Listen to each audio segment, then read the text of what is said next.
I guess this is the first time I'm doing a demo. Welcome to Monster Hunter Rise! This game isn't out yet, but there is a demo available that I thought we'd try out.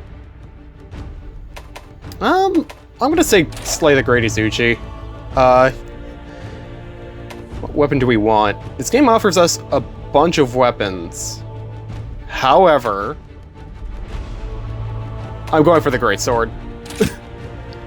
I'm sorry, Great Sword has always been my preferred weapon of choice whenever I play a Monster Hunter game. I'm gonna have to explain it once we get there. Basically, Great Swords, what they do are... they're very strong, but very slow. And I find them to be very... Excuse me? Our little Palico's name is Stefano. What the heck? Coincidence aside, my name is Stefan, and a few people have referred to me as Stefano, just as a nickname, but I've always brushed off that nickname, but... I'll take names as close to my name as I can get, because my name, I think, is not as common. There's nothing for us in this room, but I at least want to show it off anyway. So, what the hell is Monster Hunter Rise? The Monster Hunter series has been... well, it's existed for a long time now. I think it started off in 2005 or 2006. Future me, let me know. And the main core concept of the game is that you're trying to hunt down these giant monsters. You don't get to see their health bar, and basically if you've... I don't want to make this... oh, God. I'm gonna make this comparison, but I really shouldn't. Think of how boss fights are in Dark Souls without having to get to a boss, in a way.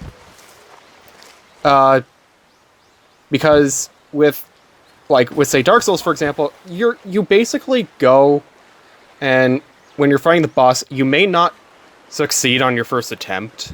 You might die a lot fighting that boss, and that's the same idea with Monster Hunter, is when you're fighting this monster, you may not succeed on your first attempt fighting off the monster, but the more you learn its patterns, the more you understand how it moves, how it attacks, you're gonna notice that you're gonna start improving. You're gonna start actually realizing you're getting stronger and fighting at it. It's not just having better armor, you also need to understand the monster itself. It's all trial and error, but in a not nearly as frustrating way as, say, Dark Souls, because with Dark Souls, you have to go and basically just redo an entire section if you didn't get to, like, a checkpoint or a fireplace before that. Not fireplace, a campfire. Bonfire, that's what they call it in Dark Souls.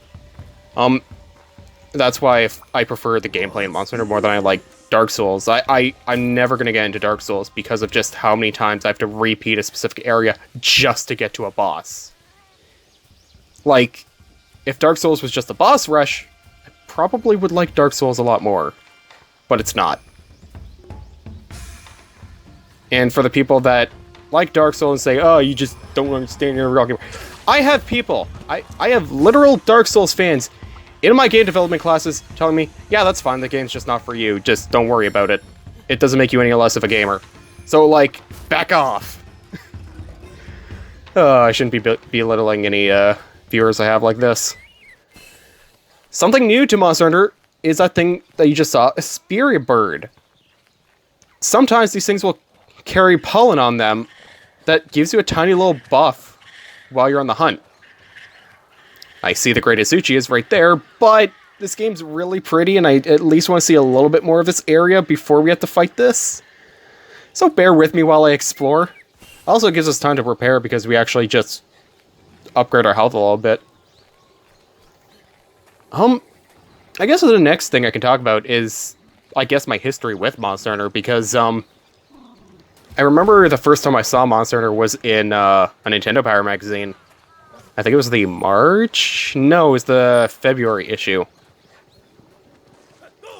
And I was seeing this, I'm like, huh, this seems interesting, but I'm not a teenager yet, so my parents probably won't let me play this.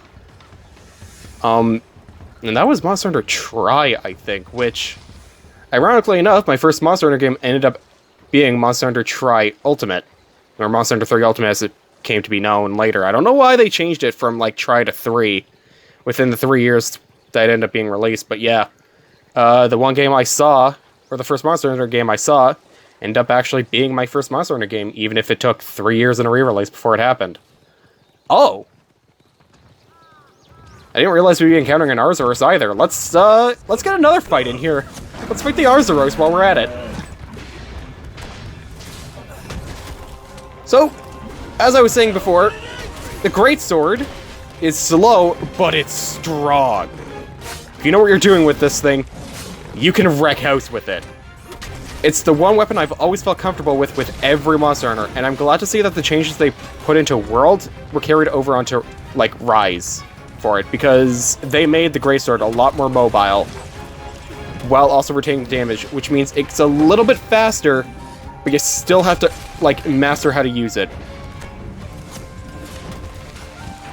Unfortunately for me, though, it's been a long time since I last played Monster Hunter, and as much as I like Monster Hunter, I've never considered myself quite that good at Monster Hunter. But back to how I was first, like, introduced to Monster Hunter. A guy, back when I went to EB Games, that's the Canadian version of GameStop, for all you Wall Street bettors out there. Trying to stay relevant here, but you can tell I'm dating this video, holy shit. But he recommended me Monster Hunter because I was just looking for a good 3DS game at the time, and that game was coming out. So I bought it, beat the Great Jaggy, could not beat any other monster, and then held it off for, like, a solid year. Unfortunately, but Pay attention to your stamina. This was once I got into high school. So a year or two into high school, during a lunch break, I ended up meeting someone that also plays Monster Hunter, and we hit it off. So as a result, I had someone else to play Monster Hunter with, and I finally started to understand the mechanics. I started to understand how to play, and as a result, I grew substantially better at the game. And again, I still don't see myself as great, but I can make it to high ranks and G ranks in Monster Hunter games now, so that has to warrant something, right? But since then, we've just kind of played a lot of Monster Hunter. I don't know if he's played Generation Ultimate for Switch yet, though. I'd have to ask him. But another good Monster Hunter memory I have is from Monster Hunter 4, because that was my first instance of really playing an online video game for the first time, because never really got into online games before. So I tried Monster Hunter 4's online. And basically, I guess I did a room with two people that were just doing, like, high-rank Elder Dragon fights. Or they were at least trying to get items for the Kushala Daora. I hope I'm pronouncing that right. I'm probably not. Future me. Tell me if I'm pronouncing that right or wrong. But they saw me.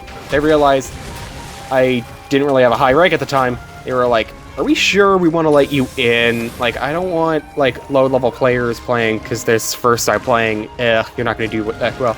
And the other guy's like, come on, man, just give him a chance. At least give him, like, one shot to prove himself. And so they let me fight. I was doing really well. I really got to understand how the Kushala Daora fought. And I was able to just really help out a lot in that fight. And I think I ended up being the one to cut off the tail and everything, so I was actually contributing really well, despite the fact that I was relatively new to that kind of fight. Because I was still relatively, like, new to Monster Hunter at the time, because, again, that was just 2015. I hadn't made it past high rank in Monster Hunter 3. But now I was understanding things more, and I just remember the reaction after, because there was no voice chat, it was just comments. But they were writing the comments like, holy shit, this guy knows how to play Monster Hunter! We found a good player! And as someone who struggles a lot with self-confidence, that made me feel really good. Like, it's not often online where a random stranger will be like, yes, please, you are great, keep it up. You know, because like a lot of, like, multiplayer games are just like, oh, you're trash, go kill yourself, get out of here, we don't want you. Or they're talking about fornicating their mother. I don't know. I don't play online games. But yeah, that was a really good memory of mine, of just playing Monster Hunter, just getting praise for just actually helping out. And I think that's one of the key highlights of like the Monster Hunter community is I find them to be really like accepting. Like, I don't know why. I remember a few times when Monster Hunter World was just like made exclusive to like PS4, Xbox One, and PC, even though that's not really exclusivity, that's against a lot of systems. I know a lot of people are like, oh, suck it, Nintendo, you're not getting a Monster Hunter game. You know, me, I'm just like, okay, cool, more people get to play Monster Hunter now. Like, I don't know why, like, some people were just like, getting like super protective over this, but now I'm not seeing that with Monster Hunter Rise, though. Now with Monster Hunter Rise, everyone's just like, yo, do Monster Hunter! And isn't that what we just all want? It's just more Monster Hunter, because Monster Hunter is great. Let's grab more review, because actually, I took a lot of damage fighting the Arzuros, and it'll be good to get more potions back. This honey, we can convert the honey into a mega potion. God, this game is beautiful. Holy shit, this game is beautiful. The Stink Mink, I don't actually know what that does. Are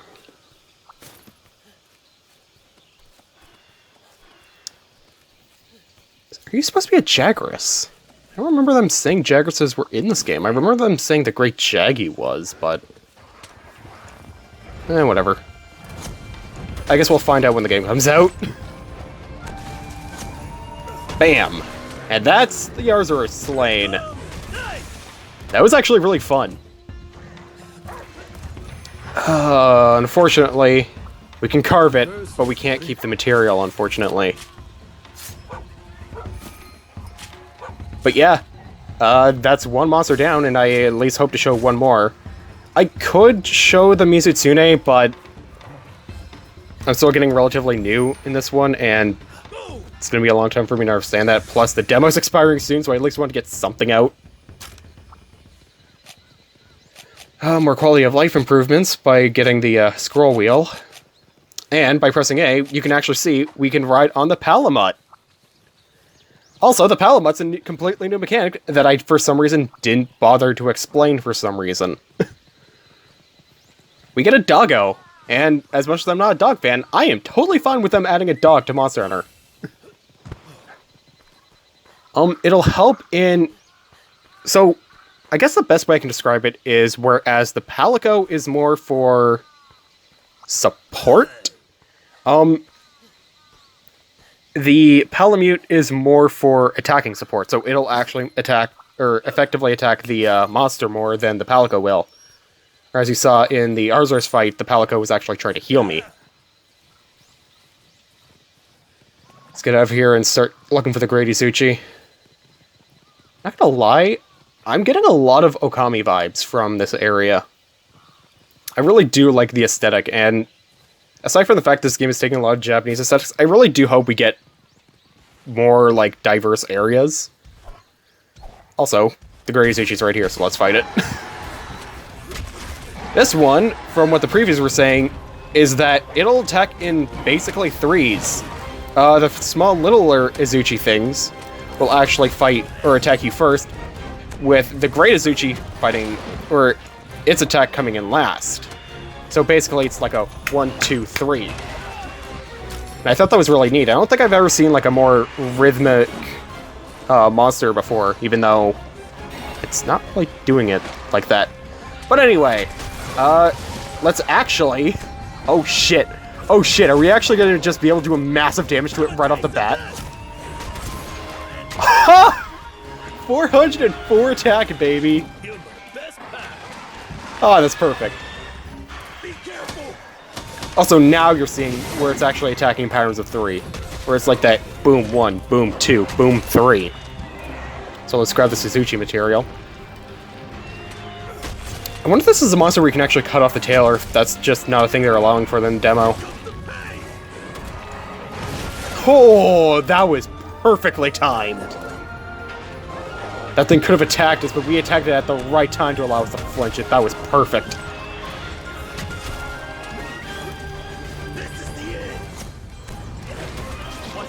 Oh. Oh, we've actually taken a lot of damage. Mega Potion, do your thing. Alright. And, another thing I haven't really explained is the wire bugs.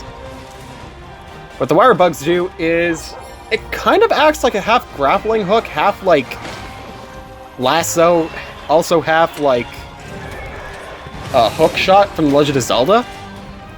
You can actually do a surprising lot of things with it, and one thing you can do with it, if you actually, like, do things right, you can actually commandeer, like, you can actually, like, lasso up the monster and then commandeer it.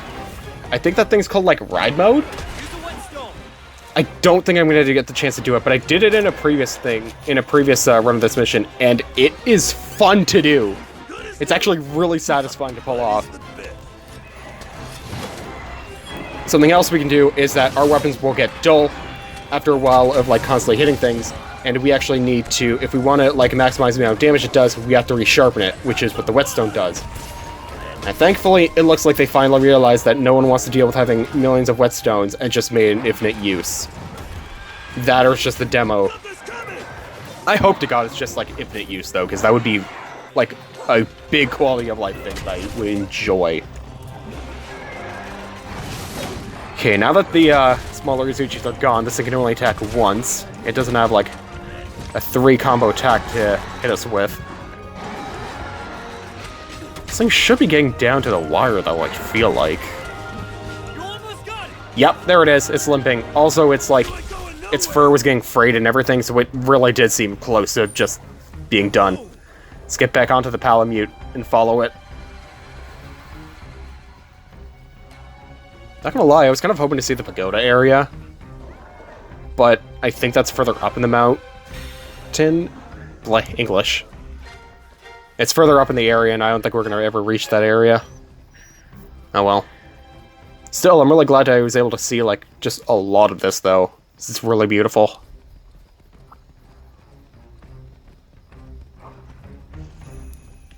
Do we want to get close? No, we want to let it sleep. Let's get away from it. Or it is not falling asleep. Never mind. If I recall, you actually do more damage if the enemies sound asleep. And you can actually combo that a lot by using, like, a barrel bomb. And that's very powerful, because if you hit a barrel bomb with a greatsword, that thing deals a significant amount of damage and can probably KO a sleeping enemy. Like, if it's on its last legs. It's very strong.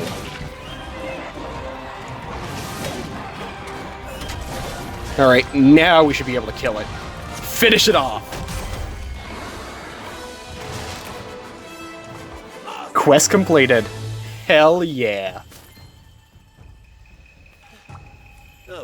It won't do us much to just get all the items from this, but, you know, because we won't be keeping them after the demo, but, you know.